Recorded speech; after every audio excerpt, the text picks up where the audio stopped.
Hi, welcome to Business Brains and the Bottom Line. This is Paul DeLegro, your host. And before I introduce my guest today, I got some exciting news. We have a new sponsor to the show, and that's Cisco Systems. Really excited about this partnership. We're a big vendor of theirs. We're a big believer in their products and solutions. So looking forward to hopefully a long marriage here between Cisco and Prescriptive Data Solutions and Business Brains and the Bottom Line. My guest today is Drew Kaiser from Tech Data and Cisco Systems. Welcome to the show, Drew. Thanks for having me, Paul. Yeah, so Drew, you are a CISSP, which is basically in English, a certified security specialist. Am I kind of getting that? You got it. You got it. So, well, the reason I wanted to have you on the show, Drew, is obviously security is a big topic for everybody out there. I know all our clients are getting, trying to get breached every day. And, one of the common threads that I see out there is the number one way people are, hackers are getting into systems and breaching systems is through email. And, you hear all those terms about spoofing and email impersonation and phishing and all that. A couple of things. Explain to the kind of the people out there that aren't familiar with those terms, what they mean. And then we'll go into, hey, how do you defend against that? How do you remediate if you do get hacked? And what are the tools out there that are available to you to mitigate these kind of risks going forward? That makes sense. No, it makes perfect sense. So email has a lot of issues. Right. Some of the issues being first that it's unencrypted. Right. You can kind of fix that. It also has a bunch of other problems in that you can't verify the sender without a couple of additional tools. So it's easily spoofed. And It's been around for quite a while. It was made to just communicate between two people. It wasn't really designed with security, so that was kind of tacked on at the end. And what we have today is we're trying to secure email, and we're doing a good job with that with additional options, but not everyone uses those options. So a lot of the problems with email come from the fact that it was inherently insecure. And it's true. Most of the spoofing and breaches come through email. It's still the number one threat vector. And we see a huge number that are infecting not only enterprises, but government agencies, small corps across America. Yeah. So I don't know if you saw that city of Atlanta a couple of years, I think it was last year, got breached, and they get hit with like a $50,000 Bitcoin, ransomware, and they decided not to pay it, but it cost them $2.6 million to kind of remediate and then, put in the tools to try to mitigate something they would have probably had to do anyway, I think, right? Probably. Yeah. That's kind of the hidden cost with paying the ransom. So for those that haven't been in that situation, usually when you get a ransomware, you have two options. Either you pay it or you don't. Yeah. Some companies choose to pay it and get their files back, but you still have a hole there. So you have to remediate it one way or another. And that's one of those hidden costs whenever you do get a security breach like that, on top of reputation damage and all the other things. Sure. And that's the thing is, you can pay whatever the fee is, but doesn't mean they're not going to do it again. I mean, if you've got vulnerabilities, they're going to be there again. So I don't know. It's the government. The government does not want you to pay. That's their stance because they figure you're only emboldening them to do it again. But if no one pays ransomware, then they wouldn't do it. But you're desperate, right? I get it. Companies desperate. You've been hacked. You have no access to your data, and you say, "Heck, I'd pay 50, 100 grand or whatever that number is." So. Right. And I've seen some cases where they actually get the backups too. So you don't even have a way of getting the data back. Exactly. And that's really tough, especially if you have a public earnings call or something that's important coming up and you get hit with ransomware and you don't have access to the data that you need to make the call. It gets really tricky for a lot of those businesses. So. Yeah. And so lately I've been hearing that not only are they going to not give you your data back, they're actually going to give it to your competition to make it public, which could be embarrassing, or like you said, for all the reasons that you stated, that, if you have an earnings call coming up or, your competition finds out, your strategies going forward. I mean, so now people are getting nasty about it. Oh yeah. And I mean, it's it's kind of ironic that we think the good guys have morals. They're encrypting our data, and we're expecting them, oh, they'll just let us have our data back. Yeah. Eh, sometimes they won't. Yeah. It makes sense for them to unlock it to give you access, but that doesn't mean they're not going to go back in there and encrypt it again or try and sell it to your competition. Right. So what do we do, Drew? I know there's some tools in place, but I mean, whenever you've got a human element, because people click on a link. I've told my kids, do not click on any links in your emails.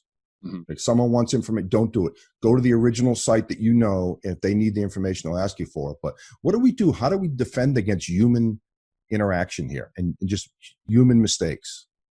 Yeah, that's a great question, Paul. A lot of it just comes down to making sure you know who is sending the email.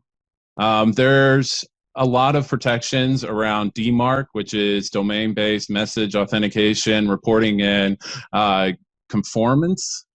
It's a mouthful. A mouthful, yeah. But that utilizes a lot of additional checks on both the domain name and the IP that it's coming from. So it really verifies that the person sending the email is from the domain they say they are. And then you can also check those domains to see sender reputation. So for instance, if they have a good reputation, then you can allow it through. If they're known for spam or even malicious activity, you can block it. Yeah, good. So, yeah. So what about like, and I see this all the time, what about email impersonation where, someone gets an email from their boss that says, someone in accounting that says, hey, Joe, you need to pay this person 20 grand. We have an invoice due or something. And that person, it looks just like the company email. How do you defend against that? Like, what do you do there? Now, that's a tricky one. Usually you have to have some type of two-step authentication method. Very similar to like gun safety or anything that is very dangerous. If you're writing a $40,000 check out, you want to make sure that you are verifying the person you're sending to is legitimate. Usually it goes with a phone call or another means. So for instance, if you got an email saying we need to wire this money to account XYZ, pick up the phone, call the person and say, hey, you sure we approve this? That's one of the easy first steps. And sender impersonation is kind of tricky because a threat can be in there for months. Right. Advanced persistent threats are in networks for months at a time, and they're just reconning and seeing all of this information flow across. They get a really good understanding of how a business works before they attack. Yeah, I mean, I've heard that too, that they lurk in your systems for months and months on end, and they just kind of work their way around, and you never know they were there. No, you never do, because they pivot east-west. So for people that aren't familiar with that, north-south is like going out the internet and trying to go down to the endpoint. It's a little bit easier to detect, but when you're in the network itself, pivoting from east-west is like pivoting from a printer to an IoT camera. I've seen some organizations, there was one that was really clever. They actually got breached through a thermometer, an IoT thermometer that was sitting in their guest lobby. Yeah, someone connected to it, uploaded malware, and then used it as a pivot point to another thing inside their organization. Now that's getting creative. It is. And a lot of the IoT stuff is just opening up many, many doors. That's why I jokingly refer to it as the Internet of Terrible instead of the Internet of Things. More access points to, gain entrance into your system. Yeah, exactly. Crazy.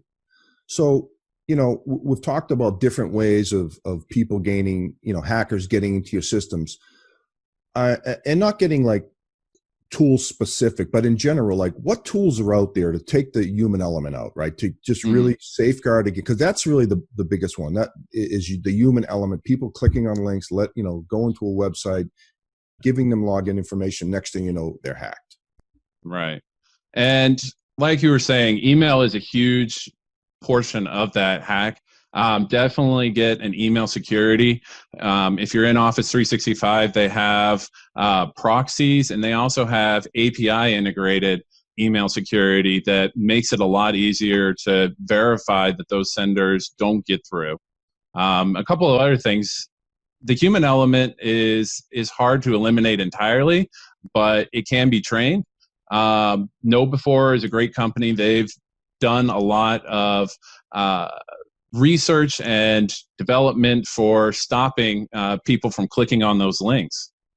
Some of the links can be actually analyzed with DNS or with safe unsubscribe features inside of like email security.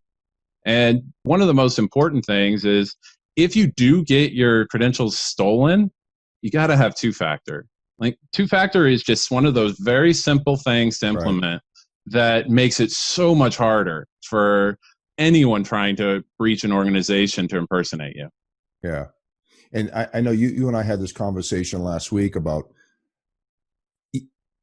passwords themselves. I think we tend to get overcomplicated with passwords. And what was your recommendation for passwords to make it more difficult? Right. So, yeah, I remember talking to you about this last week, and you were saying, man, I can't remember letters, numbers, characters, and which passwords we put into which. I mean, password managers are great for that, and being able to remember what password goes to what site is literally their job. So I only remember one password, and I log into that and then have two-factor on it. Right. A lot of what is done with passwords nowadays is to increase the efficacy of that password and the difficulty, because our hardware is getting better and better, and it's able to guess more and more passwords every single second. It's in the millions now easily. So a lot of what we can do is lengthen that. Passphrases are very important. Yep. And passphrases are just random words coupled together, not necessarily dictionary words, but you want to use words that are either proper nouns or maybe nicknames or something that means a lot to you, but is utter gibberish to anyone else. And it can be up to 32 characters and easy to remember. Cool. Yeah. Interesting stuff. So, I mean, you do this stuff every day. You're a security specialist. I mean, what are some of the other things you're seeing out there? I mean, again, with all your customers. So ransomware is obviously a big one. We're seeing a lot more advanced persistent threats out there. There's a lot more awareness of it than there used to be in the past. And honestly, a lot of what we're seeing now is shifting security towards the application, making sure the application is secure. And we have APIs at Cisco that help to plug into a lot of various applications across both cloud infrastructure and local to secure that and allow access where it's needed. So yeah, a lot of good stuff has come out of Zero Trust and Google's BeyondCorp. So if you're not familiar with that, Zero Trust is basically you can't trust anything on your network. You have to verify the person, the device they're coming from, and the application. It's very rigorous, but at the same time, it works. It works. Yeah. I mean, I think we're at that point, though. I mean, because I don't trust anybody when it comes to those types of things. I was just another thing I was just reading. This state of Texas, there was like 22 municipalities that got breached, and how they did it was through third-party vendors, right? It wasn't getting into their network; it was getting into a third party that kind of managed services, things like that. And it was a lot of these smaller municipalities. It wasn't City of Dallas or City of Houston. It was, I forget, Keene, Texas was one of them, I believe, and they got into a third party, and they chose not to pay. They just unplugged everything, went old school. They unplugged everything and rebuilt the whole system. I forget exactly. It was only a couple of weeks ago this happened, so I forget exactly what the outcome was. But I mean, it's these guys are getting more and more creative in different ways to penetrate systems. Absolutely, and a lot of big organizations, they have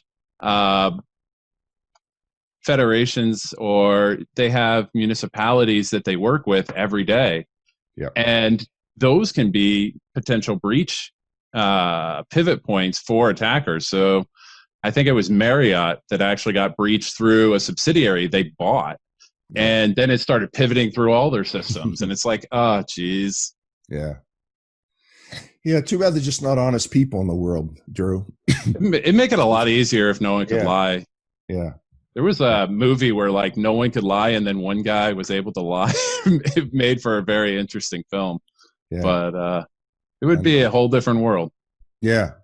Well, unfortunately, and you hate to say it, but it keeps us employed, I guess, too, to some degree, because we're there to defend against the hackers. So our job is to provide solutions for our customers, and I know every one of our customers.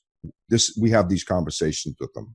I mean, everyone is worried about breaches and email, and what they can do to defend against all this.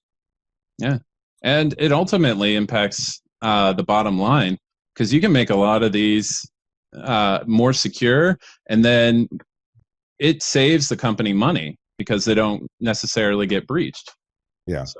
Yeah, that's like they say, the city of Atlanta, they spent 2.6 million. I mean, a lot of taxpayers were upset, but I mean, they shut down the judicial system.